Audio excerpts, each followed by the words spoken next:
లైఫ్‌లో దానాలు, ధర్మాలు జేత్తే అడక్క తింటావు. 100% రాసిస్తా.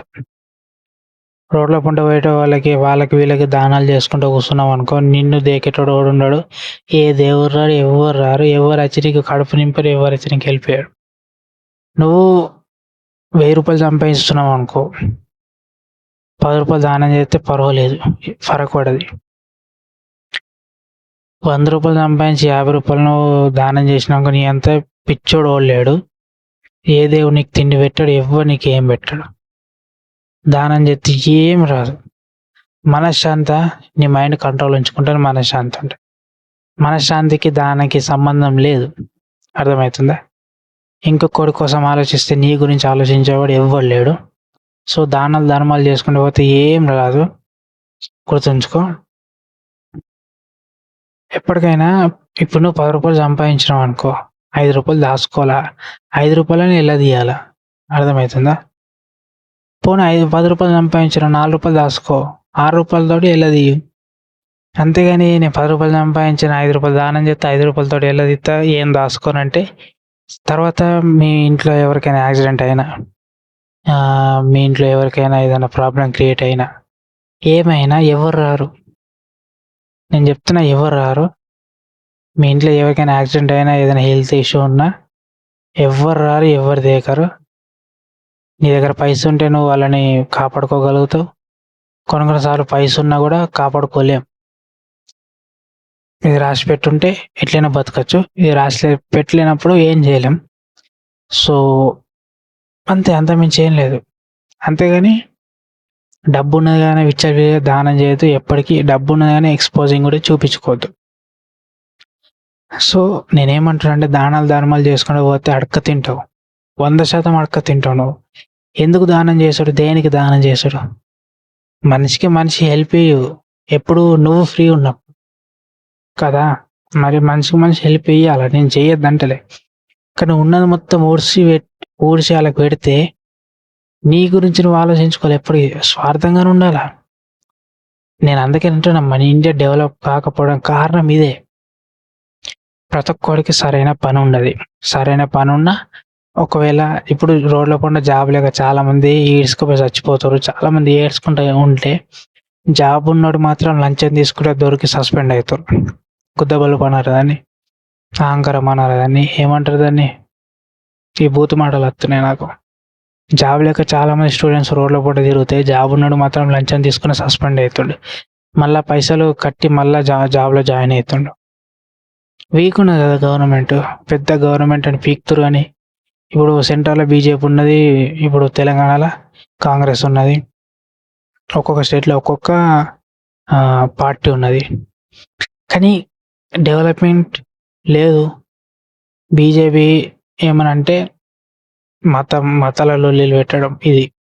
కానీ ఇప్పుడు సెంట్రల్లో బీజేపీ ఉన్నది ఒప్పుకుంటా. స్టేట్లలో కూడా కొన్ని స్టేట్లలో బీజేపీ కంటిన్యూ అవుతుంది. ఆ స్టేట్లల్లో గరీబ్ వాళ్ళు ఉన్నారు, పేదవాళ్ళు ఉన్నారు, మధ్యతరగతి వాళ్ళు ఉన్నారు, డబ్బు ఉన్న వాళ్ళు కూడా ఉన్నారు. బీజేపీ గవర్నమెంట్ ఈ మతాల గురించి లొల్లి పెట్టకుంటే వీళ్ళు పెట్టద్దు.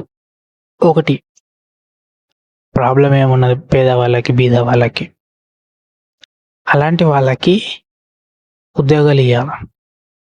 ఒక ఫ్యాక్టరీ తీసుకురా, ఇండస్ట్రీలు తీసుకురా. సో అలాంటి ఇండస్ట్రీలు, ఫ్యాక్టరీలు తీసుకొచ్చి ఎస్టాబ్లిష్ చేసి అక్కడ పెట్టి, అందులో చదువుకున్న వాళ్ళకి జాబ్స్ ఇవ్వు. అందులో కూడా నువ్వు డబ్బున్నోడికి జాబ్స్ ఇస్తా అంటే నడది. మళ్ళా ఫ్రీ విద్య, ఫ్రీ వైద్యం ఉండాలి. అండ్ మళ్ళీ అగ్రికల్చర్ వాళ్ళు ముఖ్యం, రైతులు చాలా ఇంపార్టెంట్. సెంట్రల్లో బీజేపీ గవర్నమెంట్ ఉన్నది కదా, కోట్ల ఉన్నది. ఒక్కొక్క పొలిటీషియన్ దగ్గర మస్తున్నాయి కదా పైసలు. మరి ఇంతమంది ఉన్నారు, పొలిటీషియన్స్ ఉన్నారు, మరి చాలామంది రైతులకి చాలా ప్రాబ్లం అవుతుంది. కానీ ఎవ్వరు బయటకి ఇప్పుడు చెప్పుకోలేరు. కొందరు రైతులు వాళ్ళ జీవితాలు అంతే పోతున్నాయి. ఇప్పుడు నేను ఇట్లా పర్టికులర్గా మాట్లాడితే ఏమవుతుందంటే, కేసు అయినా పెడతారు, లేకుంటే ఏదైనా చేస్తారు. ఎందుకంటే క్వశ్చన్ చేసినాం అనుకో, నోరు మూపియడం జరుగుతుంది, లేకుంటే ఏదో ఒక ప్రాబ్లం క్రియేట్ చేయడం జరుగుతుంది. ఆ టాపిక్ని డైవర్ట్ చేయడం జరుగుతుంది. దట్ ఈస్ పొలిటీషియన్స్ చేసే పనులివి. కానీ ఎందరో మాట్లాడిర్రు, ఎందరో చేసిర్రు, కానీ మన ఇండియా మాత్రం డెవలప్ కాదు. ఈవెన్ మా తెలంగాణలో కూడా కాంగ్రెస్ గవర్నమెంట్ ఉన్నది. అండ్ రైతులకి సరిపడా అన్నం అందుతలేవు. అది సీఎం గారికి కూడా గుర్తే, సీఎంకి గుర్తే, అందరికి గుర్తే. కానీ ఎవడు స్వార్థం వాడే చూసుకుంటాడు. ఇప్పుడు తెలంగాణలో పెద్ద పెద్ద బిగ్ షాట్స్ ఉంటారు, కంపెనీస్ ఉన్న వాళ్ళు ఉంటారు. వాళ్ళు ఏం చేస్తారు, పొలిటీషియన్స్ తోటి మంచిగా ఉంటారు. ఎందుకు? వాళ్ళ బిజినెస్ కాపాడుకోవడానికి మంచిగా ఉంటారు. సెంట్రల్ అంతే, ఎవ్రీ స్టేట్లో అంతే. ఈ లొల్లీలు ఇవన్నీ పెట్టుకోదు. నేనేమంటున్నా, ఇప్పుడు తెలంగాణలో ఎడ్యుకేషన్ అయిపోయిన స్టూడెంట్స్ చాలా మంది ఉన్నారు. వాళ్ళ గురించి ఆలోచించి కాంగ్రెస్ గవర్నమెంట్ వచ్చిన తర్వాత చైనాకి వెళ్ళైనా వెళ్ళాలా, తప్పులేదు. చైనాకి వెళ్ళి, సింగపూర్కి వెళ్ళి, ఇప్పుడు వేరే వేరే కంట్రీలకు వెళ్ళి అక్కడ కంపెనీస్ తోటి మాట్లాడుకుని అక్కడ ఉన్న కంపెనీస్ తీసుకొచ్చి ఇక్కడ ఎస్టాబ్లిష్ చేసి పెట్టి చాలా మందికి ఇప్పుడు ఎడ్యుకేషన్ అయిపోయిన వాళ్ళ స్టూడెంట్స్ ఉన్నారు, వాళ్ళందరికీ ఉద్యోగాలు ఇవ్వాలి. చాలా ఫీల్డ్లు ఉన్నాయి, చాలా ఫీల్డ్స్లో క్రియేట్ చేయాలి, పోస్టులను క్రియేట్ చేయాలా, కొత్తగా చేసి చాలా మందికి ఉద్యోగాలు ఇవ్వాలి. ఫస్ట్ ఆఫ్ ఆల్ మన ఇండియా ఎడ్యుకేషన్ బేకార్ ఎడ్యుకేషన్ ఉన్నది. ఎట్లా అంటే ప్రజెంట్ రన్నింగ్ ఏంది, ఆర్టిఫిషియల్ ఇంటెలిజెన్స్, ఏఐ వచ్చింది. సో అడ్వాన్స్ టెక్నాలజీ నడుస్తున్నది, వెళ్తున్నది. దానికి సంబంధించిన సిలబస్ ఉండాలి. కానీ ఏ సిలబస్ ఉన్నది? అదే జమాన్లో సిలబస్ ఉన్నది, అదే బట్టి పట్టుడు, మార్క్స్ బట్టి చదివినంత తీసుకుపోయి దాంట్లో పెట్టాలా. పాస్ అయితే ఫెయిల్ అయినాక బుక్, ఫెయిల్ అయినాక ఫీజులు కట్టుకుంటూ పోవాలా. కానీ ఈ ప్రైవేట్ ఉన్నాయి కూడా కాలేజెస్, ఇవి బిజినెస్ చేస్తాయి, ఇవి ఎదుగుతాయి. కానీ ఇప్పుడు ఇంతమంది స్టూడెంట్స్ ఇంతమంది చదువుకుంటారు కదా, ఒక్కడు కూడా సరిగ్గా వెబ్సైట్ ఏ విధంగా యూజ్ చేయలేదు, ఆన్లైన్లో పోర్టల్ ఏ విధంగా యూజ్ చేయలేదు, సొంతంగా ఏదైనా సర్టిఫికేట్ అప్లై చేయాలని తెలియదు, ఏదైనా సొంతంగా ఒక అప్లికేషన్ కూడా ఫిల్ చేయడం తెలియదు. సరే ఒకసారి చూసినావు, అరే గిట్లా ఉంటుంది, సో ఇట్లా ఫామ్ ఫిల్అప్ చేయాలా, ఇట్లా చేయాలా అని కొత్తగా ఎవరైనా నేర్చుకుంటారు కాబట్టి ఒకసారి చూసినట్టు అర్థం ఉన్నది. అది నేర్పియనప్పుడు ఎవరికి తెలియదు. మరి పేరెంట్స్ ఏమో, నేను ఇంత చదివించినాం, లక్షలు పెట్టి చదివించడం, నీకు ఈ ఫామ్ ఫిల్అప్ చేయరాదు, గిలా జాబ్ కొట్టరాదు, గిలా ఇది చేయరాదంటే అసలు ఏం నేర్పించారు? ఇదేం జరుగుతుంది? బయట జాబ్కి చదువుకి అపోజిట్ ఉన్నది, మొత్తం అపోజిటే. స్కిల్ ఉన్న వాడికి మాత్రమే బయట ఏం జరుగుతుంది, బయట జాబ్ ఎట్లా పొందాలనేది రీసెర్చ్ చేసిన వాడికి మాత్రమే వాడికి తెలుసు. ఈ స్కిల్ నేర్చుకుంటే నేను ఈ కంపెనీలో జాబ్ పొందొచ్చు, లేకపోతే సొంతంగా ఏదన్నా స్టార్ట్అప్ అయినా స్టార్ట్ చేయొచ్చు ఈ స్కిల్ ఉంటే అని తెలుసుకున్న వాడికి మాత్రం జాబ్ వస్తుంది, వాడు మాత్రమే స్టార్ట్ చేస్తుండే. ఎవరిని? ఒక మెంటర్ని పట్టుకొని, మెంటర్ తోటి వాడు చేసిన ప్రాజెక్ట్స్ అనేది చూపించుకొని వాడు ఆ విధంగా చేయడం జరుగుతుంది. ఇది వాడికి ఎట్లా తెలుసు? వాడు రీసెర్చ్ చేసిండు. ఒక్కొక్కడికైతే రీసెర్చ్ చేయడానికి కూడా బద్ధకమే. ఫ్యామిలీ ప్రాబ్లమ్స్ ఉంటాయి, అన్ని కథ కార్ఖాన ఉంటాయి. ఫ్యామిలీ ప్రాబ్లమ్స్, ఇంట్లో పేషెంట్స్ ఉంటారు, హెల్త్ మంచిగా ఉండదు, తాగుబోతు తండ్రులు ఉంటారు, పట్టించుకొని తండ్రులు ఉంటారు, ఇంట్లో తల్లిదండ్రులు ఎప్పుడు లొల్లి పెట్టుకుంటారు. ఒక్కొక్కడికి చెల్లి ఉంటే చెల్లి ఎవరితోటో లేచిపోతుంది, అక్కున్న ఎవరితోటో లేచిపోతుంది, ఇదొక పంచాయతీలు ఉంటాయి. లేకుంటే వీడు పట్టించుకోకపోతే వీళ్ళు లేచిపోతాడు, తమ్ముడు లేచిపోతాడు అన్నట్టు ఏదో ఒక ఇన్సిడెంట్ ఉంటుంది. ఆ ప్రెషర్ అంతా ఎవడైతే చదువుకుంటాడో వాడి మీద ప్రెషర్ ఉంటుంది. సో ఇదంతా ఉంటుంది కథ. సో అందుకే నేను ఏమంటున్నా, ఎవరి లైఫ్ ఏ విధంగా వెళ్తుంది ఎవరికి తెలియదు. సో మీకు జాబ్ రావాలా, మీరు ఏదైనా కంపెనీలో ఏదైనా జాబ్ పొందాలా, స్టార్ట్ చేయాలంటే ఒక స్కిల్ నేర్చుకొని, స్కిల్ ఉంటే ఏ జాబ్ అయినా చేయొచ్చు, సొంతంగా ఏదైనా స్టార్ట్అప్ అయినా స్టార్ట్ చేయొచ్చు. అర్థమవుతుందా? అంతే. సో ఇంత వీడియో, ఇంతకుమింత ఏం లేదు. సో వీడియో నచ్చితే మీ ఇష్టం, చెప్పుకోరు, లైక్ చేయరు, ఓకే. సో అంతే. పార్టీస్ అనేటివి స్టూడెంట్స్కి ఉద్యోగాలు ఇచ్చే అండ్ దాంతోపాటు కంట్రీ కానీ స్టేట్స్ కానీ డెవలప్ చేసే విధంగా మారాలి, కానీ దోసుకోవద్దు. గట్ల. డిపార్ట్‌మెంట్‌లో గూడా చాలామంది స్ట్రిక్ట్ ఆఫీసర్స్ ఉంటారు. మనమందరం దేశం మార్చుదాం, విలేజ్‌లు మార్చుదాం, ఈ గంజాయి, డ్రగ్స్ నుంచి దూరం చేద్దాం స్టూడెంట్స్‌ని. మంచి స్టూడెంట్స్‌కి అన్ని రకాల విద్య అందాలన్నట్టు ఉంటే ప్రతి డిపార్ట్‌మెంట్‌లో సెన్సార్ ఆఫీసర్స్ ఉంటారు. కానీ వాళ్ళు ఏదైనా పని స్టార్ట్ చేశారనుకో పొలిటీషియన్ నుంచి ప్రెషర్ వస్తది. ఎందుకంటే ఎడ్యుకేటెడ్ పొలిటీషియన్ ఉన్నారనుకో ప్రాబ్లమ్ లేదు. అన్‌ఎడ్యుకేటెడ్ పొలిటీషియన్ ఉన్నారనుకో ప్రాబ్లమ్. గదే ఉన్నది కథ.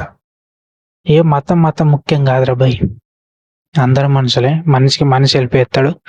ఎవడు హెల్ప్ చేయడు. కానీ ఈడ మనిషికి మనిషి హెల్ప్ చేస్తాడు.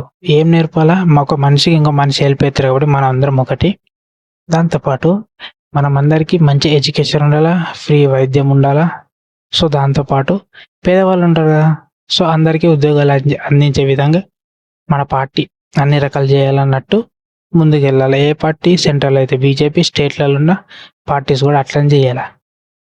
ఎడ్యుకేటెడ్ పొలిటీషియన్స్ ఉన్నారనుకో వాళ్ళు ఏదైనా చేయడం జరుగుతుంది.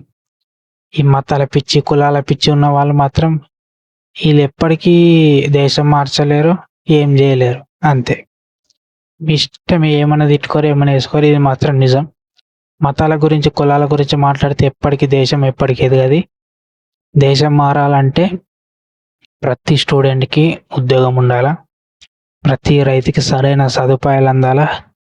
ప్రతి వృత్తిలో ఉన్న వాళ్ళందరికీ సరైన సదుపాయాలు అందితేనే దేశం అనేది ముందుకెళ్తుంది. ప్రతి స్టూడెంట్, మధ్య తరగతి కానీ, రిచ్ కానీ ఎవరికైనా ప్రతి ఒక్కరికి సరైన సదుపాయాలు అన్నీ అందాల.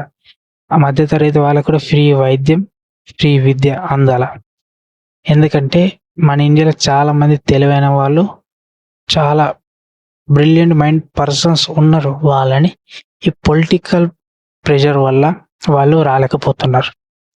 సో, ఎప్పుడైతే మధ్యతరగతి వాళ్ళు కానీ, చిన్న మిడిల్ క్లాస్ వాళ్ళు కానీ, వాళ్ళ ఫ్యామిలీ ఇష్యూ అనేది ప్రాబ్లం, వాళ్ళకి సరైన ప్రాబ్లం ఉన్న ప్రాబ్లమ్స్ అన్ని సాల్వ్ అయినాయనుకో అందులో ఉన్న స్టూడెంట్ ఖచ్చితంగా మంచిగా చదువుకొని దేశానికి సేవ చేయడం జరుగుతుంది. అరే ఇండియన్ ఆర్మీ వాళ్ళకి ప్రాబ్లం వస్తేనే గవర్నమెంట్ పట్టించుకుంటలేదు.